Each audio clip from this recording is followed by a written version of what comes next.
नमस्कार। आज हम मैकियावली के धर्म और नैतिकता से संबंधित विचारों का अध्ययन करेंगे। इससे पहले हमने मैकियावली के मानव स्वभाव और राज्य संबंधी विचारों का अध्ययन किया है। इसके साथ ही हमने मैकियावली को युग का शिशु क्यों कहा जाता है उसके बारे में भी अध्ययन किया है। सबसे पहले हम बात करते हैं मैकियावली के मानव स्वभाव की और वहीं से हम आगे बढ़ेंगे मैकियावली के धर्म और नैतिकता संबंधी विचारों पर। हमने ये देखा कि मैकियावली ने मानव स्वभाव का जो चित्रण किया है वह एक तरह से नकारात्मक पक्ष ही मानव स्वभाव का बताया है। उन्होंने मनुष्य को स्वार्थी, लालची बताया है और ये बताया है कि मनुष्य हमेशा झगड़ालू प्रवृत्ति का होता है और लालची होता है, स्वार्थी होता है और उसमें नैतिकता और धर्म संबंधी जो गुण होते हैं उनका हमेशा अभाव होता है। ये बात मैकियावली ने अपने समय की जो परिस्थितियाँ हैं उनको देख करके मनुष्य के मानव स्वभाव की व्याख्या की है। आज हम इसी मानव स्वभाव के आधार पर आगे धर्म और नैतिकता से संबंधित मैकियावली के विचारों का अध्ययन करेंगे। मैकियावली पहला विचारक है जिसने धर्म और नैतिकता के संबंध में अपने विचारों को व्यक्त किया है और दोनों को अलग अलग बताया है। उन्होंने धर्म और नैतिकता दोनों का पृथक्करण कर दिया है। सबसे पहले हम मैकियावली के धर्म संबंधी विचारों का अध्ययन करेंगे। जैसा कि हम जानते हैं मैकियावली स्वयं एक कैथोलिक धर्म से संबंध रखते थे, लेकिन इसके बावजूद भी उन्होंने अपने धर्म का काफ़ी विरोध किया और इसके पीछे कई कारण हैं। उन्होंने ये देखा कि इटली में उस समय जो पोपशाही थी वो अपनी भ्रष्टाचार की चरम सीमा पर पहुंची हुई थी और पोप जो कि एक धार्मिक गुरु के नाम से जाने जाते थे, उन्होंने देखा कि वो भ्रष्टाचार में लिप्त हैं और अंधविश्वास को बढ़ावा दे रहे हैं। इसलिए मैकियावली ने धर्म का विरोध करना शुरू कर दिया। मैकियावली ये कहते हैं कि अच्छे मनुष्य ईसाई धर्म के चलते अत्याचारी और अन्यायी मनुष्यों के शिकार हो गए। उन्होंने ये कहा कि व्यक्ति अच्छा था, लेकिन सिर्फ पोपशाही की वजह से, पोपशाही के दुष्प्रचार की वजह से आज मनुष्य है वो भी अन्याय का शिकार हो चुका है। उन्होंने ये देखा कि इटली में जो पोपशाही है वो भ्रष्टाचार में लिप्त थी और अपनी धार्मिक और नैतिकता दोनों खो चुके थे और इसी की वजह से इटली था वो खंडित हो चुका था, इटली की भागों में विभक्त हो चुका था। तो उनको ये लगा कि इटली का जो विभाजन था, इटली का जो खंडन हुआ था, उसके पीछे पोपशाही का जो धर्म के प्रति जो दुष्प्रचार था, अंधविश्वास था, वो था। अतः उन्होंने इटली को एक बार पुनः संगठित करने के लिए धर्म पर प्रहार करना शुरू कर दिया और उन्होंने ये कहा कि अगर हमें राज्य में शांति स्थापित करनी है और एक बार पुनः हमें इटली का एकीकरण करना है तो हमें धर्म पर प्रहार करना ही पड़ेगा।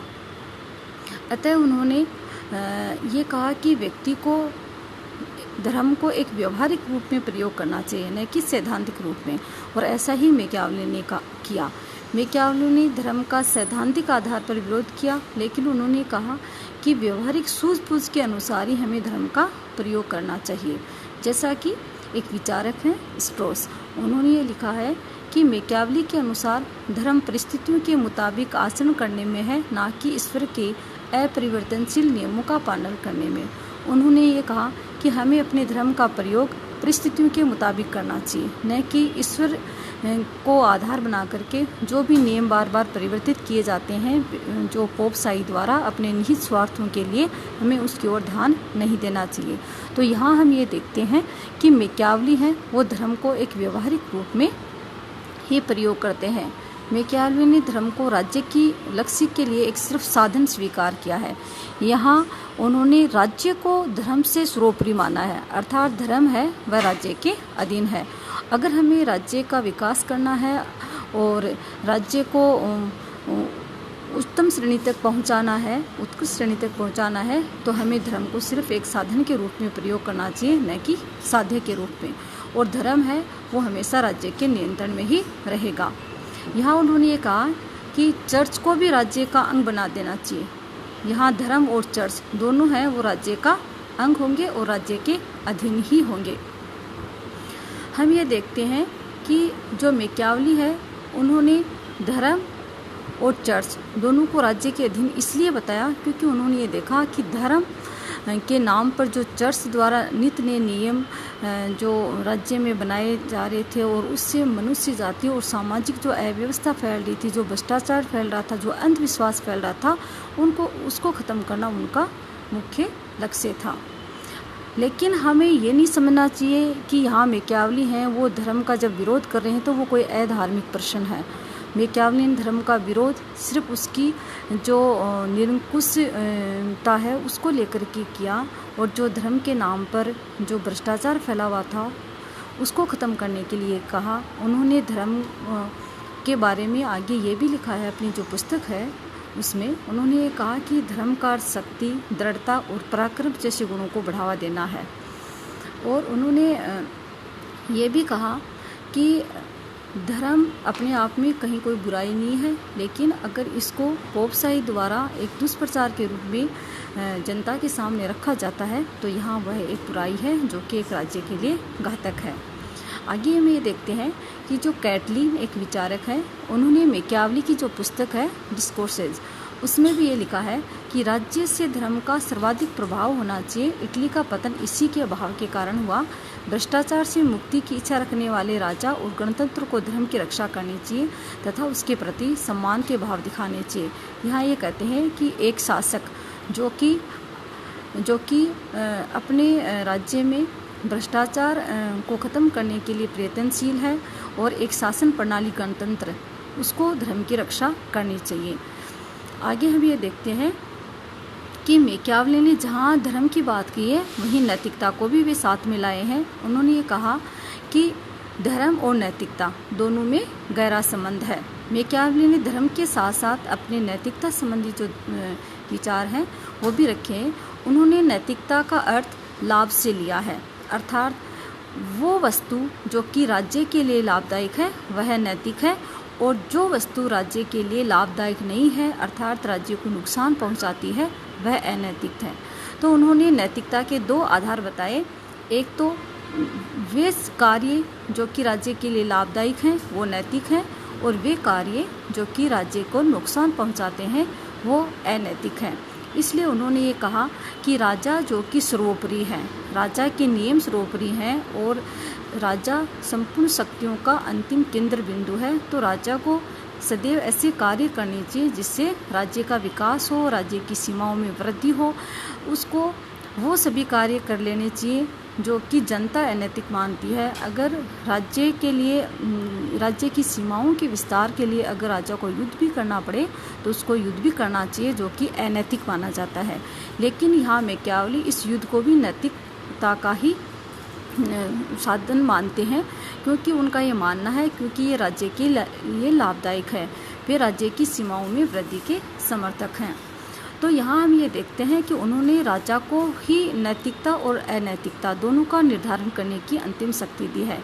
इसलिए राजा को चाहिए कि वह अपने साधन के लिए किसी भी प्रकार के कार्य कर सकता है। उन्होंने साधन और साध्य के औचित्य को बताया। वो यहाँ ये बताना चाहते हैं कि अगर राज्य का विकास हो रहा है, राज्य की सीमाओं में वृद्धि हो रही है, अगर भ्रष्टाचार पर नियंत्रण लगाया जा रहा है तो उसको कोई भी अनैतिक जो साधन हैं वो भी अपनाने लेने चाहिए। अर्थात राज्य के विकास के लिए अगर कोई कार्य ऐसा राजा द्वारा कर भी दिया जाता है जो कि जनता की दृष्टि में अनैतिक है, लेकिन वो मैकियावली की दृष्टि में नैतिक ही माना जाएगा, क्योंकि उन्होंने राज्य को सर्वोपरि माना है।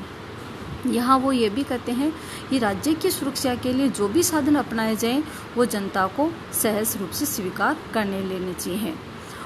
यहाँ तक कि मैकियावली ने तो राजा को बाघ और लोमड़ी की नीति का भी उल्लेख किया। उन्होंने कहा कि राजा को लोमड़ी की तरह चालाक होना चाहिए और बाघ की तरह शक्तिशाली होना चाहिए। अगर बाघ है वह कमज़ोर होगा तो कभी भी जाल में फंस सकता है, और लोमड़ी अगर चालाक नहीं होगी तो वह कभी भी भेड़िए का शिकार बन सकती है। यहाँ उन्होंने ये उदाहरण देकर ये बताने का प्रयास किया है कि एक राजा को परिस्थितियों को भांपते हुए अपने विचार हैं वो राज्य के लिए रखने चाहिए, न कि जनता के लिए। अर्थात उसके नैतिकता संबंधी जो भी मापदंड है वो व्यक्तियों के लिए न होकर के और परिस्थितियों को ध्यान में रखते हुए राज्य के लिए सदैव होने चाहिए। यहाँ तक कि उन्होंने राज्य को साम दाम दंड भेद किसी भी प्रकार के साधन अपनाने की बात कही है, क्योंकि उनका ये मानना है कि हमारा जो अंतिम उद्देश्य है वो राज्य की सीमाओं का विस्तार करना और राज्य में भ्रष्टाचार और जो धर्म विरोधी जो प्रवृत्तियां हैं उनको ख़त्म करना है। यहाँ हम ये देखते हैं कि मैकियावली ने धर्म और नैतिकता से संबंधित जो विचार दिए हैं, कई बार ये देखने में मिलता है, सुनने में मिलता है, पढ़ने में भी हम देखते हैं आता है कि उनके ये जो विचार है धर्म और नैतिकता विरोधी लगते हैं, क्योंकि यहाँ उन्होंने राजा को सर्वोपरि माना है और वो राज्य के विकास के लिए मनुष्य जाति का बलिदान कर देता है। मनुष्य की जो धार्मिक भावनाएँ हैं, उनके नैतिकता संबंधी जो विचार हैं उनको ख़त्म कर सकता है राजा राज्य के विकास के लिए। लेकिन इसके पीछे भी कई कारण हैं कि मैकियावली ने अपने धर्म और नैतिकता के संबंध में जो विचार रखे हैं वो ऐसे क्यों रखे। तो सबसे पहली जो हम बात करेंगे वो करेंगे कि मैकियावली का जन्म जो इटली के फ्लोरेंस शहर में हुआ था, वहाँ उसमें राजनीतिक उथल पुथल मची हुई थी। वहाँ भ्रष्टाचार अपनी चरम सीमा पर पहुँचा हुआ था और प्रत्येक जो व्यक्ति है वो स्वार्थी हो चुका था और वो अपने छोटे से लाभ के लिए बड़े से बड़े गुनाह भी कर सकता था। इसलिए मैकियावली ने देखा कि मनुष्य स्वभाव से क्या दुष्ट हो चुका है, लालची हो चुका है, घृणित हो चुका है और मनुष्य स्वभाव को देख करके ही उनको ये लगा कि मनुष्य में नैतिकता का सदैव अभाव है। तो मैकियावली के नैतिकता और धर्म संबंधी जो विचार हैं और मानव के स्वभाव संबंधी जो विचार हैं वो उनकी उस समय की परिस्थितियाँ रही हैं। दूसरा, उन्होंने देखा कि यूरोप जैसे जो देश थे उनमें एकीकरण हो रहा था, वहीं इटली जो कि काफ़ी शक्तिशाली था वो कई भागों में विघटन हो चुका था। तो उनको ये लगा कि क्यों ना शासक को इतना शक्तिशाली बना दिया जाए कि एक बार पुनः इटली का एकीकरण हो जाए।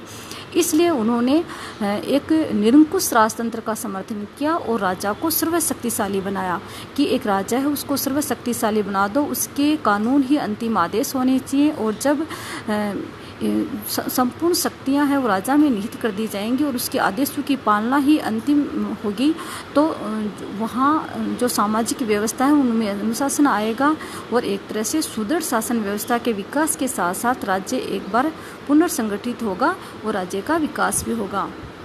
इसलिए उन्होंने धर्म और नैतिकता दोनों को ही राज्य के अधीन बताया और राज्य में सर्वशक्तिशाली राजा को बताया। तो यहाँ हम ये देखते हैं कि मैकियावली के धर्म, नैतिकता और मानव संबंधी जो भी विचार उन्होंने रखे हैं वो उस समय की परिस्थितियाँ थी, क्योंकि उस समय समाज में और राजनीति में और साहित्य के क्षेत्र में बड़े बड़े परिवर्तन हो रहे थे।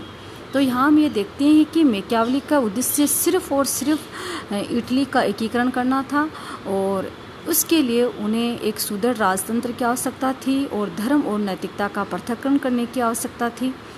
धन्यवाद।